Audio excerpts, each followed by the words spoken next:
Muito bem, como eu já havia dito no início, vamos falar hoje sobre amor e justiça.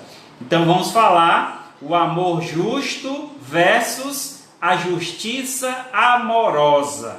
Então vamos entender esse contexto, como se encaixa o amor e a justiça, que para alguns isso é impossível. Algumas pessoas interpretam isso como não sendo legal, não havendo possibilidades. Mas diante de Deus, vamos ver, diante da palavra de Deus, vamos ver que isso é possível sim, e é o que Deus vai fazer conosco, é o que Deus faz neste mundo. Então vamos observar.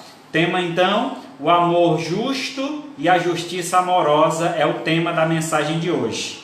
Deus, Ele é um ser supremo, grandioso, e conhecê-lo é sempre um grande fascínio.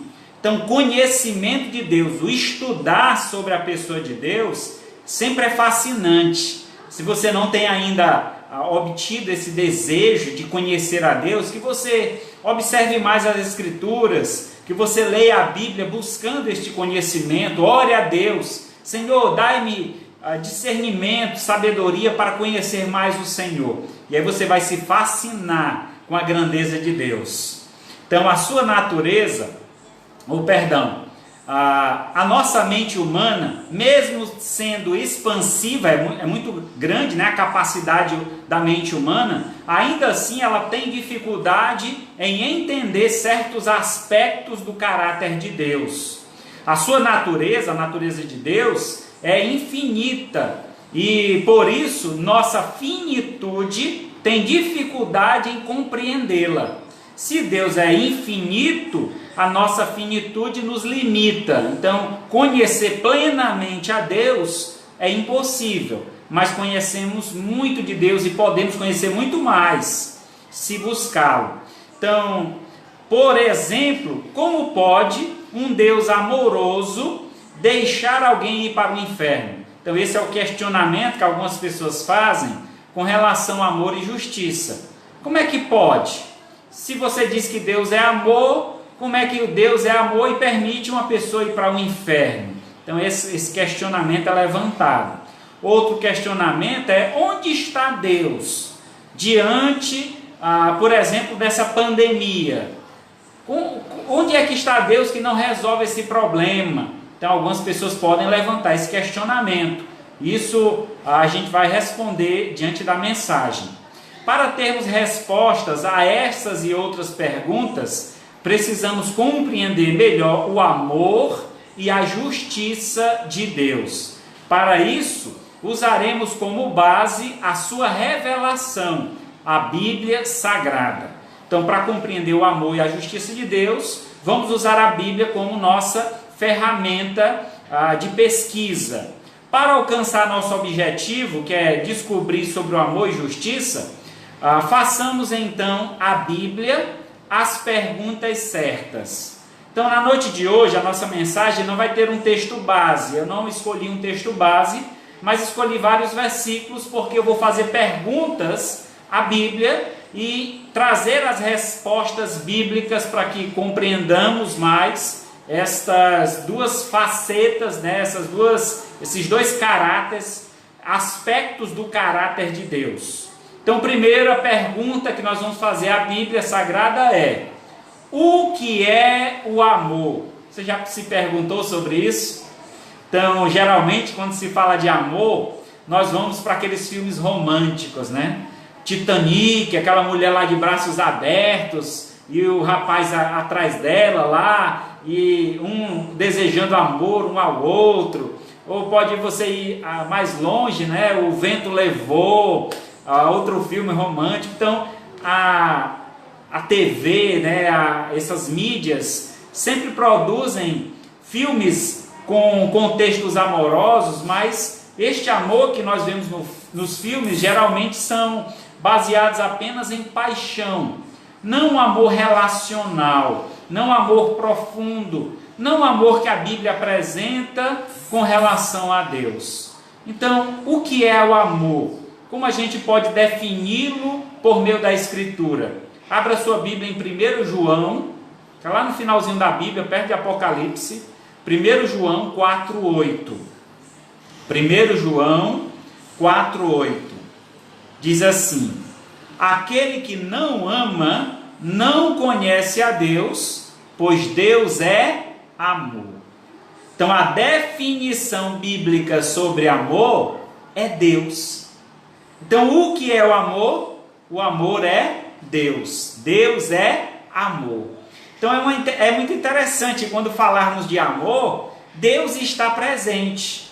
Então, quando pensamos em um relacionamento entre um homem e uma mulher, devemos lembrar que Deus deve ser o elo que une esse casal.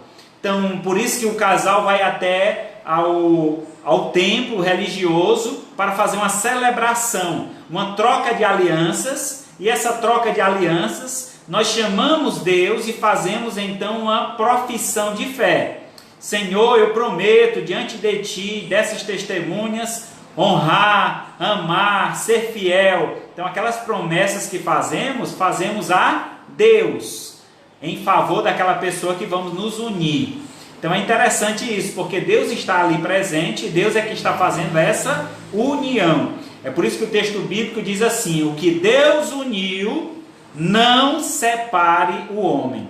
Então um casamento onde Deus está presente é um casamento indissolúvel. Somente a morte pode separar. Então é importante ter Deus no casamento. É interessante como em alguns relacionamentos, a gente, como eu já aconselhei alguns casais, a gente vê os casais chegando e dizendo assim: pastor, o amor acabou. E aí o que é que diz lá em 1 Coríntios 13? O verdadeiro amor jamais acaba. Por que jamais acaba esse verdadeiro amor? Porque o amor é Deus, por isso que ele não acaba. Deus, ele é infinito, ele é perfeito, ele sempre existiu e sempre existirá, por isso ele nunca acaba. Então o amor que está na pessoa de Deus, ele é transmitido a nós, e se vivermos esse amor, ele jamais acabará. Existem algumas palavras na língua grega. A língua grega foi a língua que foi escrito o Novo Testamento. Então, o Novo Testamento foi um período que Jesus Cristo esteve na Terra, e a escrita então desses livros encontramos aqui 27 livros, 39 no Antigo Testamento e 27 no Novo. Os 27 livros do Novo Testamento foram escritos na língua grega, o grego koiné. Esse grego ele já foi extinto, ele não é mais um grego que hoje fala na Grécia, hoje há um grego moderno. Esse grego era mais antigo, chamava-se grego koiné. Nessa língua, as palavras elas eram bem específicas. Por exemplo, na língua grega, haviam 3 palavras para se referir ao amor, e cada uma delas tinha uma referência diferente. Por exemplo, quando falava de amor, eros, era o amor no sentido erótico, o amor carnal, o amor entre um homem e uma mulher, no sentido sexual. Quando o grego queria falar de um amor entre irmãos, entre amigos, ele falava filéo. Esse amor filéo era o de filantrópico, é o amor voluntário, é o amor relacional, o amor entre pessoas, amigos, irmãos, nesse sentido. E aí temos um amor que traz uma referência para Deus, uma outra palavra, que se chama ágape. O amor ágape é o amor sacrificial, é o amor de Deus para conosco. Olha, irmãos, Deus, quando é apresentado como Ele sendo amor, a gente pode observar a grandeza de Deus nisso. Por mais que essa palavra amor seja tão pequena, mas ela tem uma profundidade muito grande. Porque este amor de Deus fez com que Ele enviasse o seu Filho a este mundo para dar a vida por nós. Então, por isso, por amor, sua vida entregou. Então, assim Jesus fez em nosso favor. Então, o amor ágape é o amor verdadeiro de Deus. Podemos dizer que o amor é Deus, pois João disse: Deus é amor. Deus não somente ama, mas Ele é o próprio amor. Ele é a fonte inesgotável de amor. Então a primeira pergunta que você tem a resposta agora: o que é o amor? O amor é Deus. Agora, como alcançar este amor? Então, quando falamos de Deus, algumas vezes as pessoas imaginam Deus tão distante, né? Onde está Deus que não vê essa situação aqui na terra? As pessoas acham que Deus está muito distante. Então, como alcançar esse amor? João 3,16. Você lembra decorado esse versículo? Vamos lá, todo mundo junto? Porque Deus amou o mundo de tal maneira que deu seu Filho unigênito, para que todo aquele que nele crê não pereça, mas tenha a vida eterna. Então este amor aqui pode ser alcançado porque Deus tomou uma providência, enviando uma porção deste amor para a terra. E que porção é essa, pastor? O seu próprio Filho Jesus. O texto diz: porque Deus amou o mundo de tal maneira, de maneira tal, tão grande. Deus, quando fala aqui a referência de que Deus amou o mundo, Ele está se referindo à sua criação, tudo que Ele fez. Deus ama o que foi criado por Ele. Então todo o mundo foi criado por Ele e Ele ama a sua criação. Então, por amar a sua criação e além disso, Ele ama a si mesmo, nós vamos já falar mais disso, mas o amor que Ele tem por aquilo que partiu dele, que foi criado pelo poder da sua voz, pelas suas próprias mãos, Ele prova este amor enviando o seu Filho Jesus para morrer na cruz. É interessante porque esse amor é justamente a palavra que nós nos referimos há pouco tempo, do amor ágape. O amor ágape é o amor sacrificial. Então Deus sacrificou o seu Filho, seu único Filho, o texto diz unigênito Filho de Deus, o único Filho que Ele tinha, Ele sacrificou em nosso favor. Cristo morreu na cruz quando nós ainda éramos pecadores. Então este amor foi tão intenso, tão maravilhoso, que Ele sacrificou, Ele deu o melhor que Ele tinha em nosso favor. E o que nós temos para oferecer a Ele? Interessante que o amor, ele deve ser recíproco. Isso quer dizer que a mesma intensidade de amor que eu recebo, eu devo também ofertar. Então eu devo amar a Deus como Ele me amou. E como foi que Deus me amou? Dando a sua própria vida, a vida do seu Filho em meu favor. Por isso eu dou a minha vida em favor de Deus. O viver que agora eu tenho, eu vivo para a glória de Deus. Assim deve ser a atitude de um verdadeiro e genuíno cristão. Então, o texto fala dessa grandeza desse amor, né? Como é que é alcançado? Deus enviou o seu Filho para que a gente pudesse alcançar este amor. Deus é tão grande, está num patamar tão superior, então para que a gente pudesse alcançar o amor que está nele, Ele envia o seu Filho até nós, e assim nós ficamos em igualdade com Ele. Jesus, Ele se fez carne e habitou entre nós. Então, como homem, o Deus eterno se fez carne, se fez homem, para que assim como nós pudéssemos ter amor um pelo outro. Como alcançar, nós já vimos. Agora, quando eu posso dizer que conheço o amor de Deus? É interessante essa pergunta, porque geralmente, quando a gente sai na rua para evangelizar, entregar um folheto, falar do amor de Deus para alguma pessoa, geralmente quando você diz, olha, você gostaria de entregar sua vida a Jesus, receber Jesus como único Senhor e Salvador da sua vida, a pessoa diz assim, eu já tenho Jesus desde que eu era menino, então já nasci com Jesus.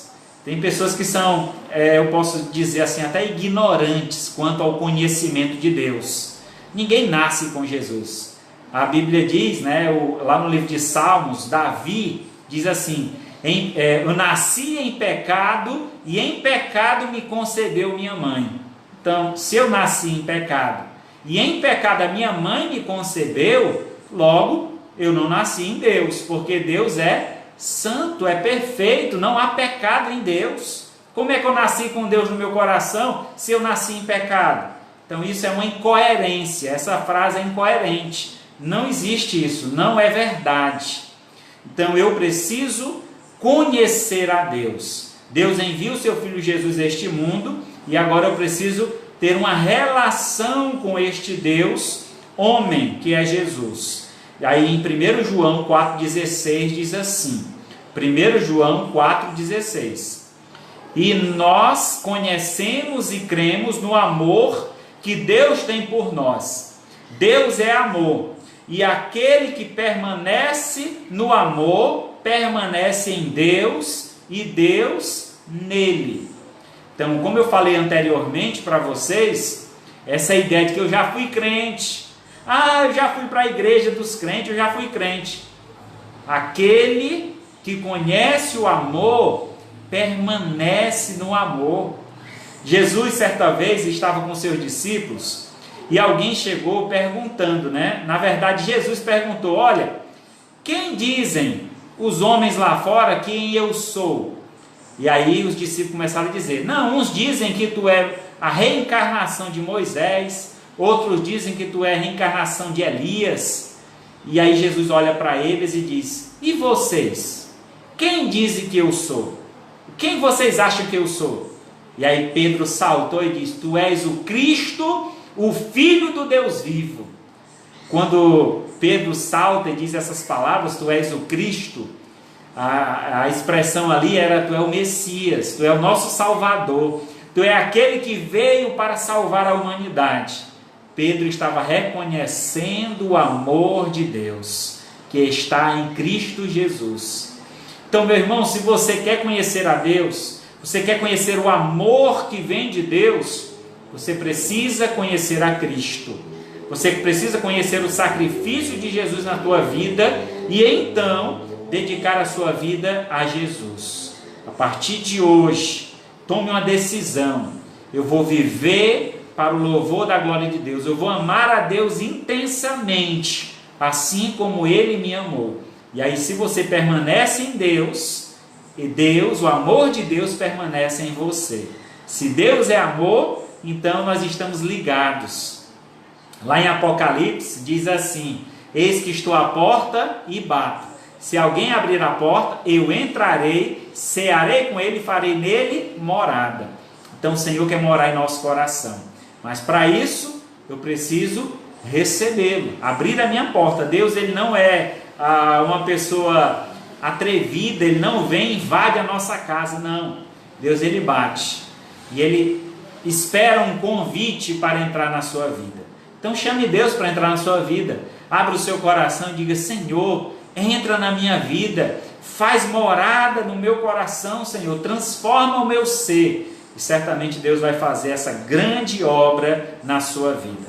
Então nós já vimos o que é o amor é Deus. Vimos como alcançar o amor, Deus enviou o seu Filho Jesus e é por meio de Jesus que nós alcançamos esse amor. E quando eu posso dizer que conheço o amor de Deus? Quando eu permaneço em Cristo e Cristo em mim. Qual é o procedimento de quem permanece no amor? Como é a vivência dessa pessoa que conheceu a Cristo e vive neste amor? Em 1 João 4, 11 e 21. Versículo 11 e versículo 21 do capítulo 4 de 1 João. Diz assim: amados, se Deus de tal maneira nos amou, devemos nós também amar uns aos outros. Versículo 21. Ora, temos da parte dele esse mandamento, que aquele que ama a Deus, ame também o seu irmão. Olha só, que maravilhoso. É interessante porque isso nos reporta ao que Cristo falou nos evangelhos sobre os mandamentos de Deus. Deus enviou para Moisés uma tábua ou duas tábuas, com 10 mandamentos. Então, nessas tábuas de pedra que estavam escritos os 10 mandamentos, Jesus então resume os 10 mandamentos em apenas 2. E qual é o resumo disso? Ama a Deus de todo o teu coração, de toda a tua força, de todo o teu entendimento. e o próximo como a ti mesmo. Então, os dois mandamentos de Jesus resumem os 10 que Deus havia enviado a Moisés. Então, vejamos, se Deus é amor, Ele manda que nós amemos a Ele em primeiro lugar, e em segundo lugar, o nosso próximo, como nós já temos amado a nós mesmos. Então, a gente já tem um amor pessoal, nós cuidamos de nós, nos alimentamos, nos preocupamos conosco, assim também devemos fazer com o próximo. E acima de tudo isso, devemos nos preocupar com a vontade de Deus. Qual é a vontade de Deus para a minha vida? O que Deus espera de mim? Qual é a vontade de Deus para o meu viver? O que é que Deus quer que eu faça da minha vida? Então, assim devemos viver, buscando cumprir a vontade de Deus, cumprir os seus mandamentos, amando a Ele acima de tudo e o próximo como a nós mesmos. E aí então, aquele que permanece nesse amor, ele permanece então em Deus. Então, se a gente fosse resumir a Escritura, nós poderíamos resumir em uma palavra: amor. Deus amou e criou o homem. Deus amou e salvou o homem. Deus amou e quer se relacionar com o homem. Então Deus nos ama e deseja que a gente tenha um relacionamento próximo, bem íntimo. Assim como você tem um relacionamento com a sua esposa, essa intimidade de conhecer, de saber o que ela gosta de comer, o que ela gosta de vestir. Então esse relacionamento que você tem com o seu cônjuge é o relacionamento que Deus quer ter conosco. Por quê? Ele chama a nossa atenção. A igreja, ela é comparada com a noiva. A igreja é a noiva de Cristo. Então um dia Jesus Cristo vai voltar para buscar a noiva. Quem é a noiva? A igreja, que somos nós, o corpo. E aí ele vai vir nos buscar para nos unirmos para a eternidade habitar no céu. Então essa é a união perfeita que Deus quer fazer em nós. Nós precisamos para isso provar o nosso amor para com Deus. Então, no versículo de João, vimos que Deus nos amou de uma maneira tão intensa e devemos nós também amar uns aos outros. E aquele que ama a Deus deve também amar o seu irmão. Então, esse é o conselho. Se a gente quer provar se realmente conhecemos o amor de Deus, devemos ter essa relação próxima uns com os outros, de ajudar um ao outro. O que não podemos de maneira nenhuma é pensar que Deus é amor, então Ele não pune ninguém, ou não corrige ninguém. Vejamos o que o escritor de Hebreus diz. Então é outra questão que se levanta, né? Se Deus é amor, se Deus ama todo mundo, então todo mundo vai para o céu. Veja o que ele diz em Romanos 12, 5 e 6. E estais esquecidos da exortação.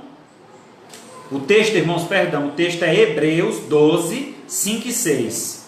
E estais esquecidos da exortação que, como filho, discorre convosco.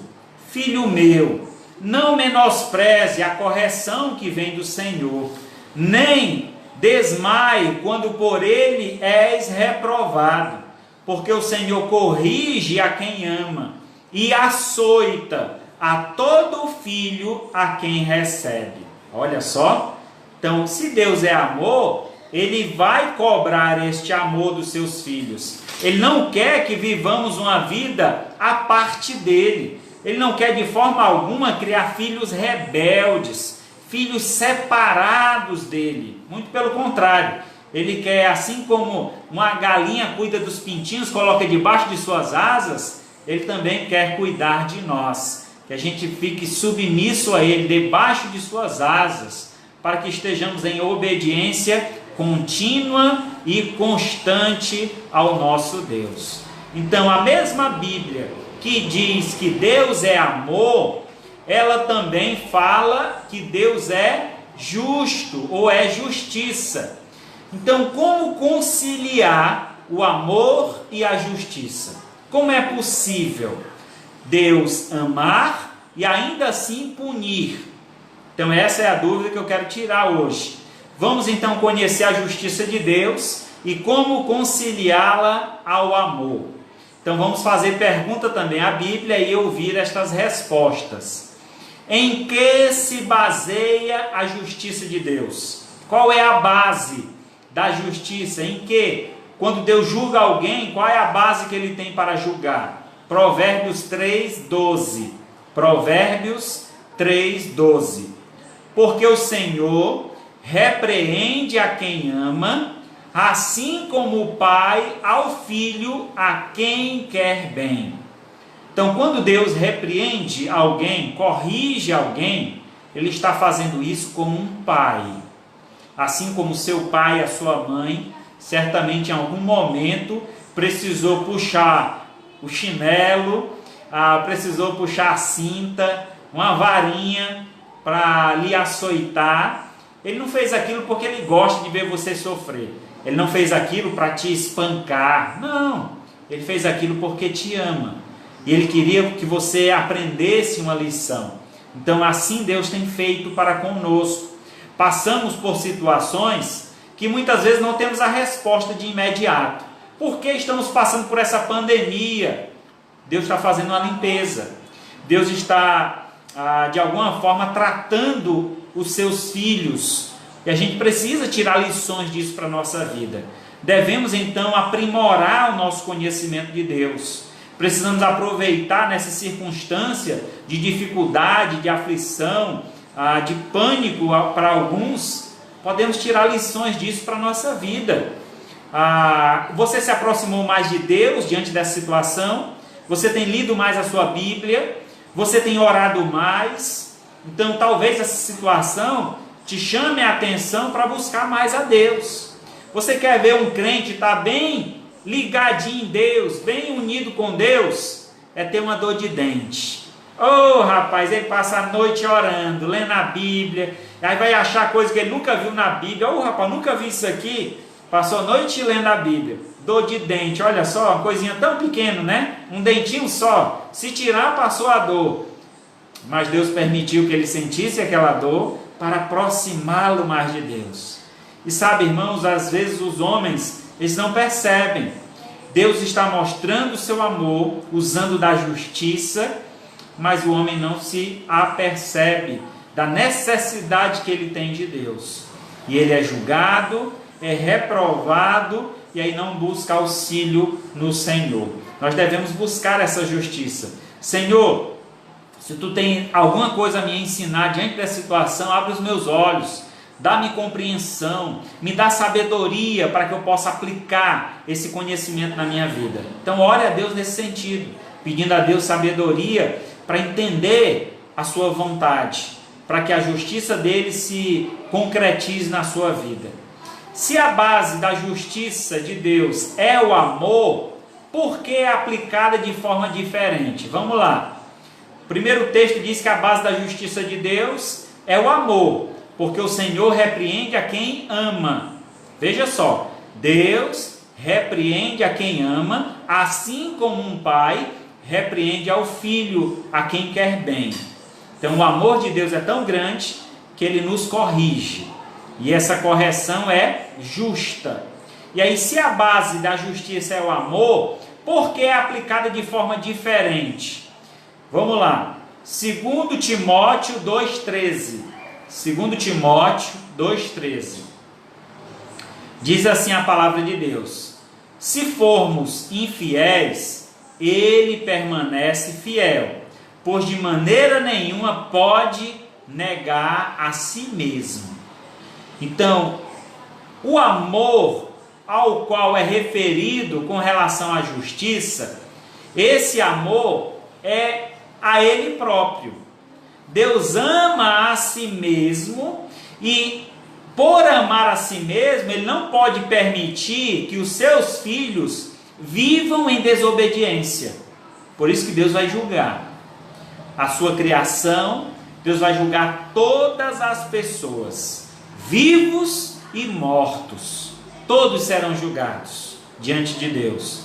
E a base desse julgamento é o amor, mas o amor que ele tem por ele mesmo. Porque Deus, veja só, na palavra de Deus nós somos orientados a amar a Deus acima de todas as coisas. Por quê? Porque Ele é Deus. Agora Deus, Ele se ama acima de todas as coisas. Por quê? Porque Ele é Deus. Se Ele amar alguém ou alguma coisa mais do que a Ele próprio, Ele está fazendo aquela coisa ou pessoa um Deus, para competir com Ele. E Ele diz, a minha glória eu não darei a ninguém.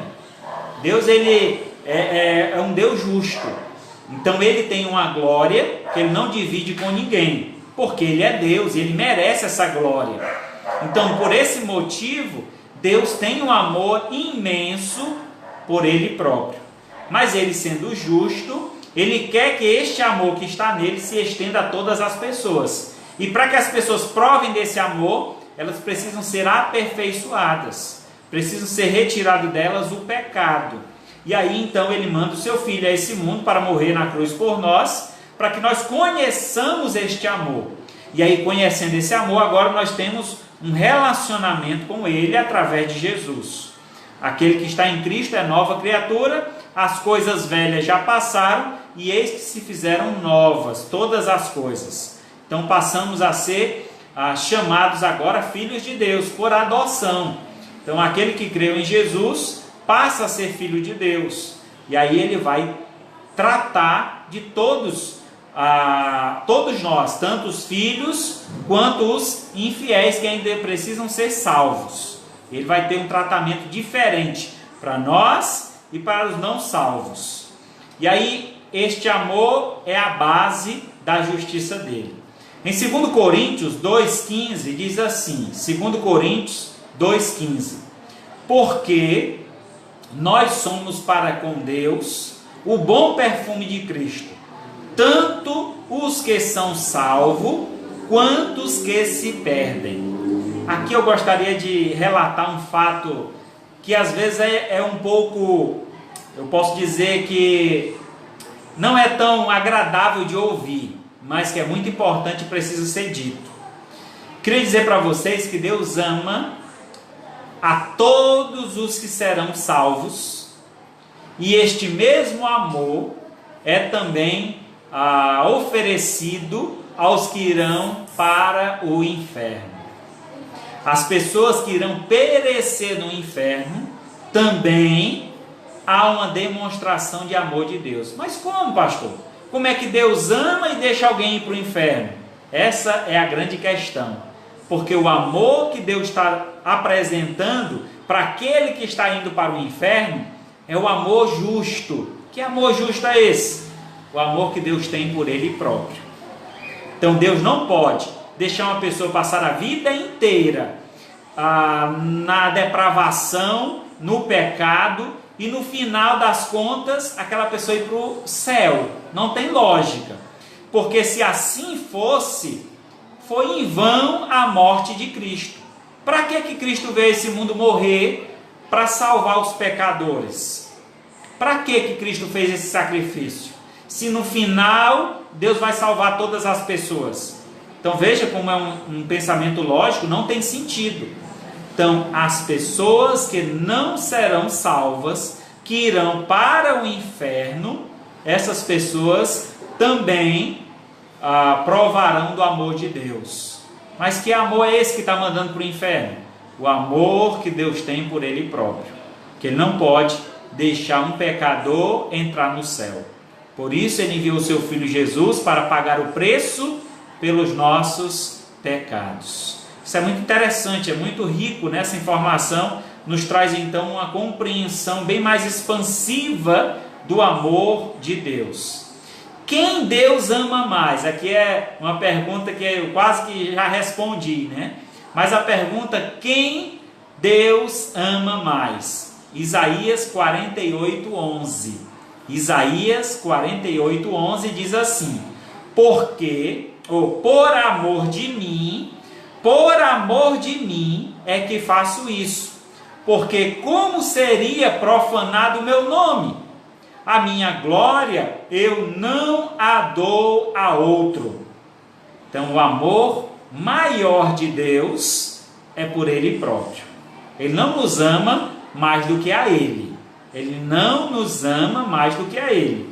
Porque se ele nos amasse mais do que a ele, ele deixaria de ser Deus e nós passaríamos a ser deuses.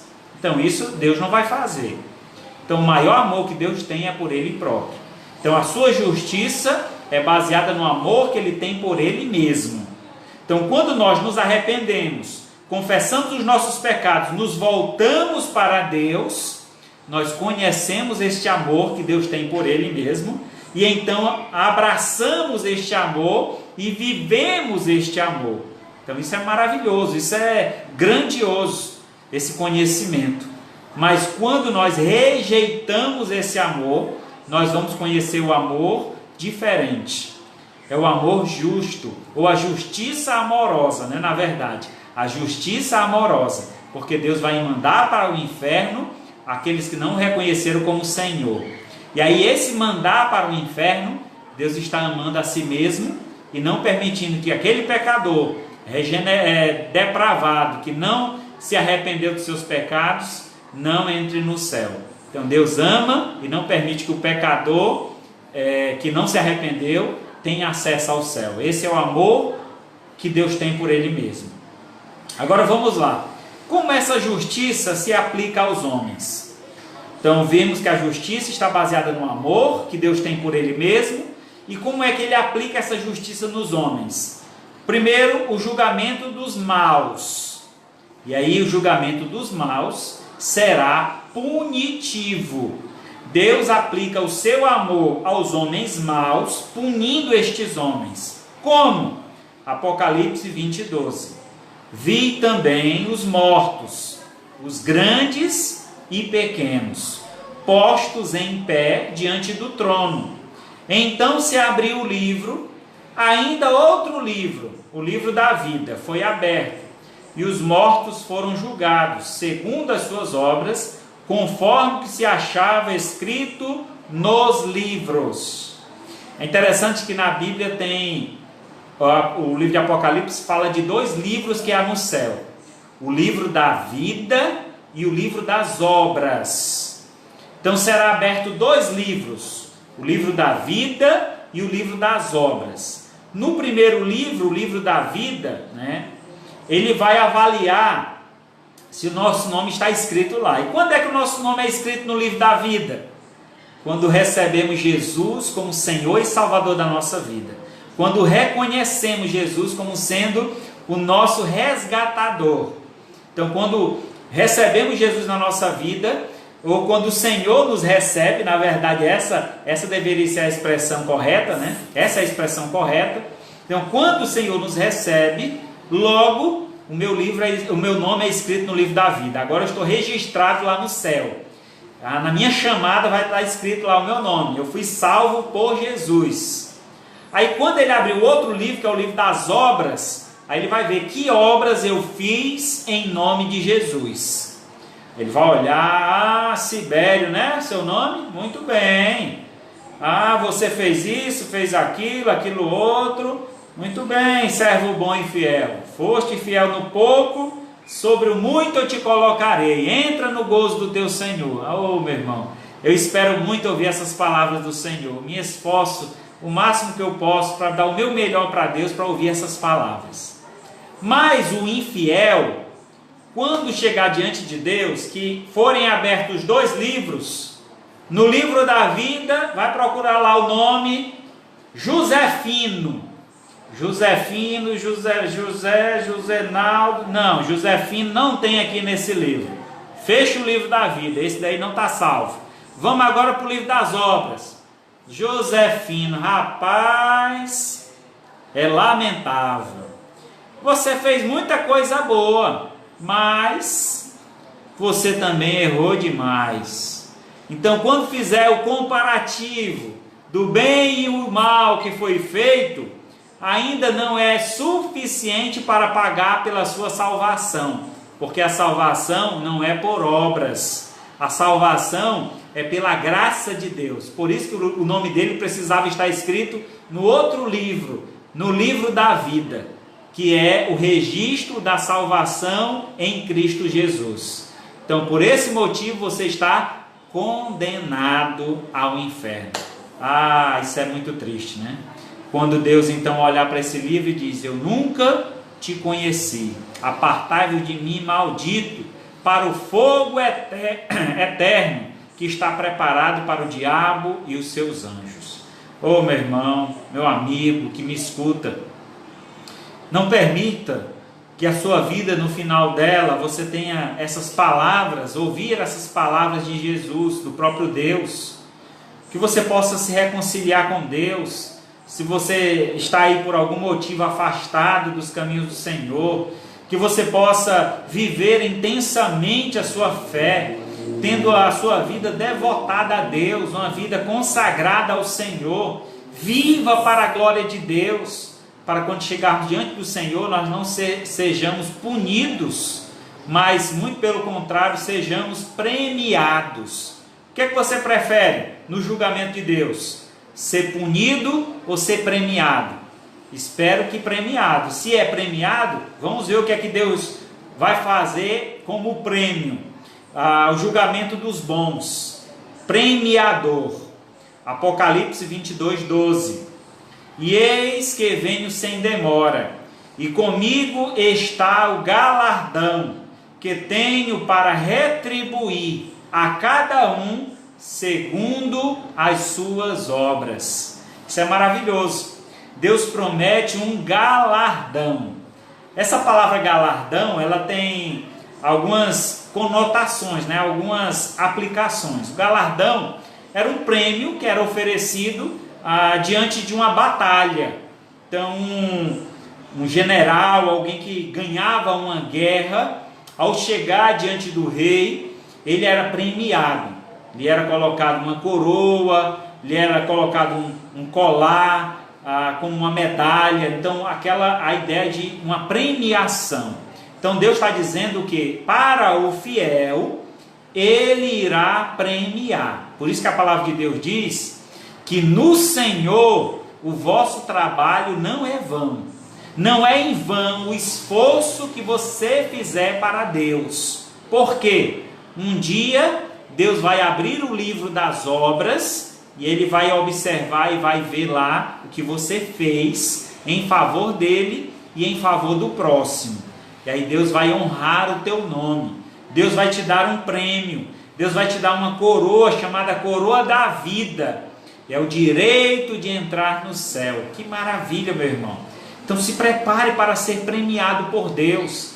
Então o crente, o cristão, ele não deve temer o julgamento de Deus. Não. Se ele está fazendo a coisa correta, se ele está em obediência a Deus, não tenha medo. Você receberá um prêmio de Deus. Mas se você está em desobediência, mesmo sendo um cristão, desobediente, fazendo as coisas que não agradam ao Senhor, tenha cuidado, muito cuidado, porque o julgamento do Senhor virá. Você pode, a salvação não se perde, mas você pode perder prêmios, benefícios que Deus dará aos santos na glória dos céus. Então nós precisamos estar sempre ligados em Deus, sempre obedientes, sempre focados na nossa missão, no nosso chamado. Então assim, meus irmãos, devemos viver, para que quando chegarmos diante de Deus, Deus possa retribuir o bem que fizemos aqui na terra. Muito bem, você foi fiel, vou te colocar em uma posição muito melhor. Então seja fiel a Deus, porque Ele honra aos fiéis. Concluindo então, o amor sem justiça, ele é cego. A justiça sem amor é arbitrária. Se andarmos juntos, ou se andarem juntas, a justiça e o amor serão perfeitas e muito bem aplicadas. Veja o que diz Eclesiastes 3,17. Então disse comigo: Deus julgará o justo e o perverso, pois há tempo para todo o propósito, para toda a obra. Então, meus amados, o julgamento de Deus virá sobre maus e bons. Então se prepare, esteja preparado para o dia do julgamento. Deus virá a qualquer momento no abrir e fechar de olhos, Deus virá. E nós precisamos estar alertas, preparados, para que então, na vinda do Senhor, possamos ser encontrados fiéis. Que Deus assim nos abençoe e nos conceda essa sabedoria. Então, quando você olhar agora para a justiça de Deus, saiba que essa justiça é baseada no amor. E quando você olhar para o amor de Deus, saiba que esse amor ele é justo, porque Deus é amor. Amém? Louvado seja Deus. Vamos orar. Maravilhoso Deus, Pai Santo, graças te damos, Senhor, pelo teu amor, pelo teu cuidado, pelo teu favor. Muito obrigado, Senhor, pelo constante cuidado e demonstração de amor que o Senhor tem feito para conosco. Abençoa nossas vidas, ó Pai, nos concede a cada dia um viver em plena confiança, em plena fé, que possamos viver, Senhor, vidas santas, vidas que verdadeiramente te agradam. Pai querido, eu te suplico por cada família que hoje está aqui conosco, presente, ouvindo essa mensagem, como aqueles que ainda ouvirão essa mensagem logo ao término deste culto. Que o Senhor esteja também derramando a tua graça sobre cada um deles, concedendo ao Pai sabedoria, entendimento, para que eles vivam essa vida aqui na terra com dedicação, fazendo as obras que glorifiquem o teu santo nome e deixando ao Pai o mundo e o pecado, para viver na tua presença, na glória do céu para todo sempre. Pai querido, eu te agradeço, te peço tudo isso, não por merecimento, mas por tua rica misericórdia, em nome do teu Filho amado Jesus, que vive e reina para todo sempre. Amém. Graças a Deus.